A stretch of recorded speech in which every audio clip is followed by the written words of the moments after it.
Bonjour à tous, bienvenue au One Tips. On est heureux de vous retrouver parce que la semaine dernière, a priori, on avait fait une fausse manipulation qui avait empêché un peu tout le monde de se connecter.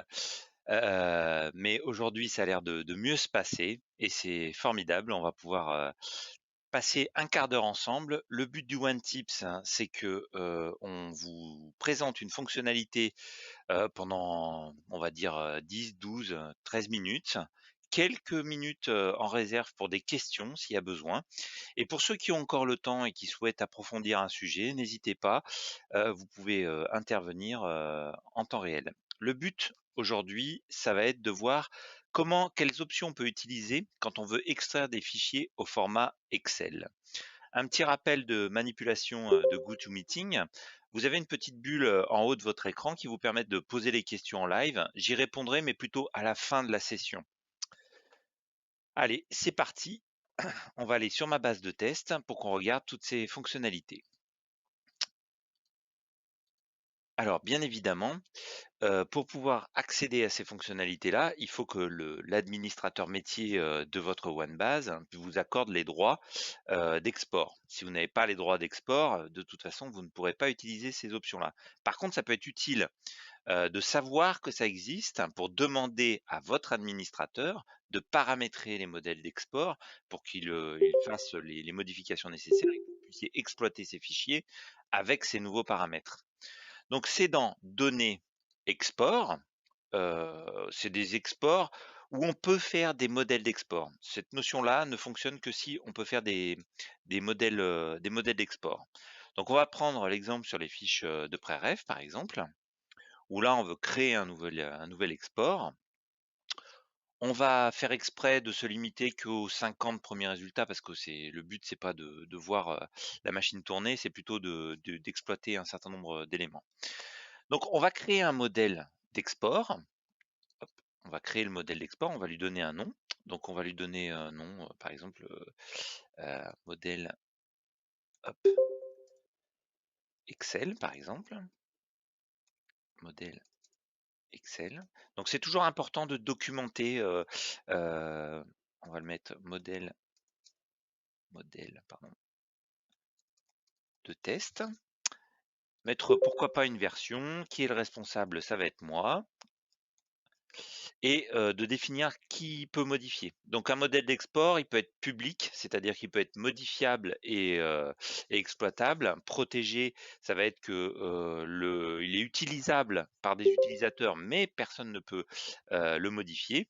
Et privé, c'est vraiment un modèle qui est exclusivement que pour soi, c'est-à-dire que les autres dans la communauté ne le verront pas. On peut affiner les droits un petit peu par rôle.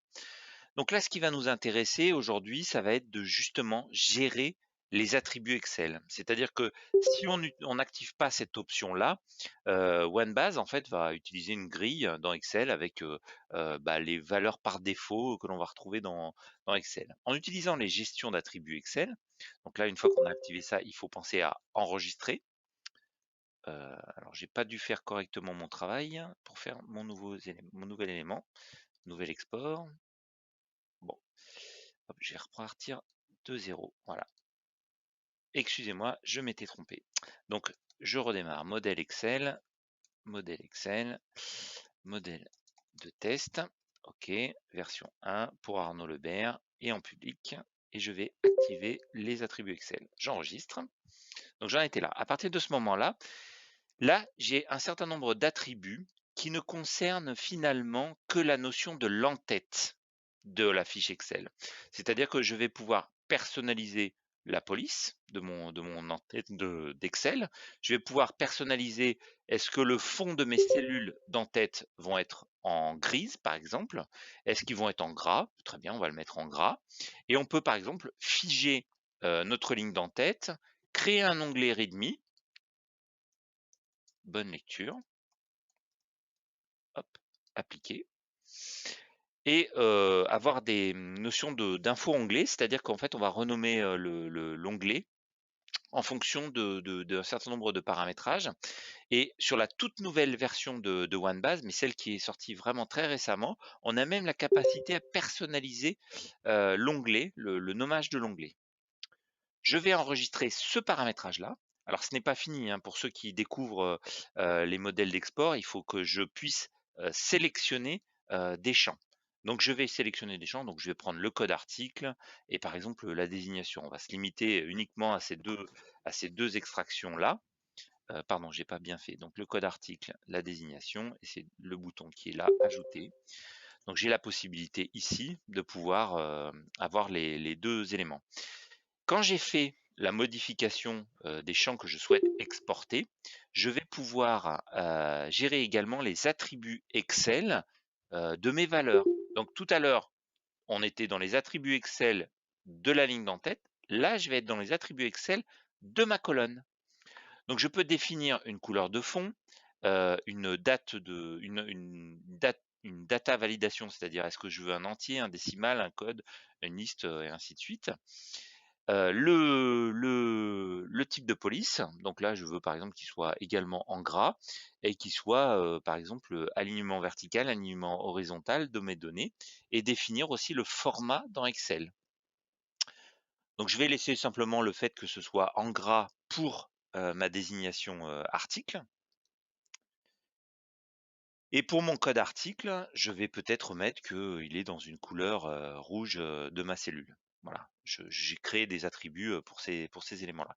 Donc là, je suis dans l'attribut de ma colonne, c'est-à-dire de toutes les valeurs de ma colonne. Si je fais retour, là, j'ai les attributs de ma ligne d'en-tête pour Excel. Une fois que j'ai fait mon modèle d'export, je vais pouvoir faire le paramétrage de mon export, c'est-à-dire que je veux exporter mes fiches de préref en se limitant à mes 50 premiers résultats. Il faut bien évidemment que dans le format du fichier, je sélectionne les éléments Excel, XLSX. C'est-à-dire que si j'avais sélectionné CSV, bah, ça ne prendrait pas en compte tous ces paramétrages-là. Donc je mets bien XLSX et je fais générer le fichier. Je génère le fichier, ça m'a pris quelques secondes et je vais extraire mes données. Hop. Et là, je vais visualiser dans mes éléments mon élément README, parce qu'il m'a ajouté mon README sur mon premier fichier Excel. Et je vais avoir ma désignation qui est en gras et mon code article qui est sur un fond rouge avec ma ligne d'en-tête qui est figée et en gris avec mes éléments en en-tête.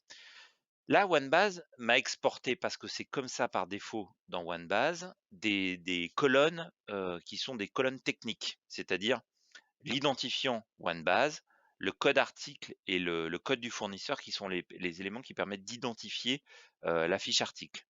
Là, qui l'a créé? Quand est-ce que ça a été créé? Quand est-ce que ça a été updaté? Est-ce que ça a été validé?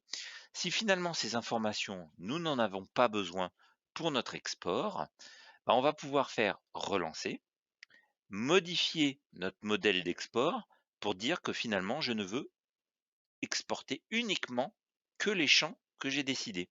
Et finalement, dans ce que j'ai voulu, ça me paraît plus pratique que de mettre le code article en première position. Donc je vais définir que le code article, il doit être en première position. OK. Et je peux aussi modifier les lignes d'en-tête pour dire que c'est par exemple le SKU. Je vais enregistrer, ce qui me permet de pouvoir renommer la ligne d'en-tête avec cet élément-là. Retour, retour, et je vais régénérer mon fichier. J'actualise. Il m'a refait un modèle, un fichier Excel. Et là, cette fois, j'ai toujours mon README qui a été inséré et mes 2 colonnes. Donc là, uniquement ma première colonne que j'ai renommée avec mon SKU et ma désignation.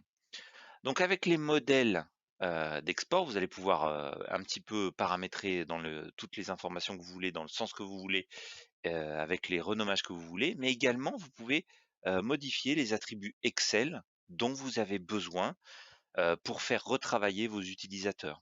Donc figer la ligne d'en-tête, définir des coloris, définir des formats de cellules.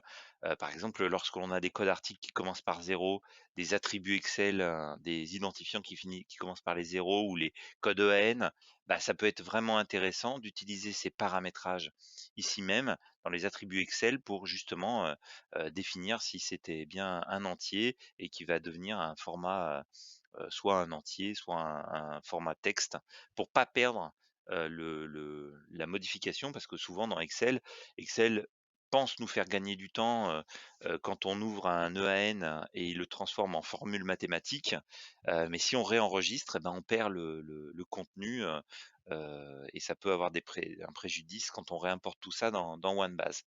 Donc il faut être vraiment attentif, lorsque l'on fait les modèles. Donc ça, c'est des éléments qui peuvent nous aider à pouvoir, bah, aider les utilisateurs à la saisie. Voilà, donc on peut créer un onglet README, par exemple, qui va expliquer une notice lorsque l'on fait un export pour que ça puisse être réimporté dans OneBase, à nouveau.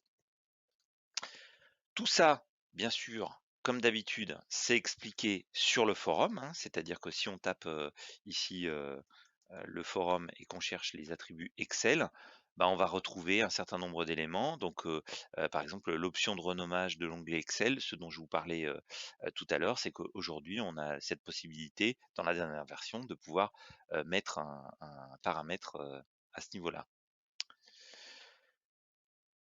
Donc vous pouvez retrouver, ces éléments-là, mais également, plein d'autres, éléments qui peuvent vous donner, voilà, des exports en format texte, hein, dans les modèles.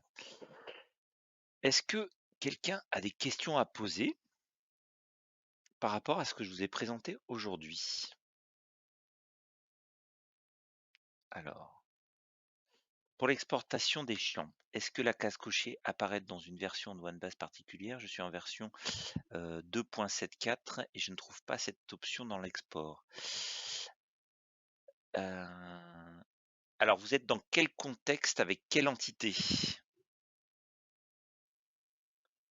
Parce que ça, c'est effectivement, c'est peut-être, déjà, il faut que ce soit uniquement,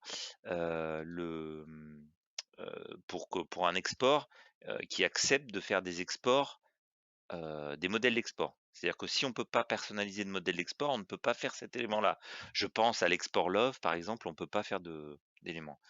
Donc je suis, l'export fournisseur, on va essayer. Donc export fournisseur. Donc on va prendre par exemple, un modèle d'export, peu importe celui-ci. Et dans le modèle d'export, on a bien sélection des champs où on a bien le uniquement pour ces champs-là.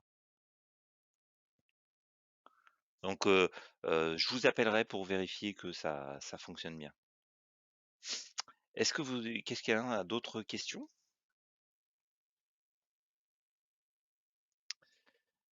Ben, je vous remercie pour votre attention, hein. Toujours un petit rappel, sur les contacts, hein. N'hésitez pas à contacter, Adrien au support, hein, ou, vos chefs de projet, pardon, qui pourront vous aider, en fonction de vos propres besoins. Merci en tout cas pour votre fidélité.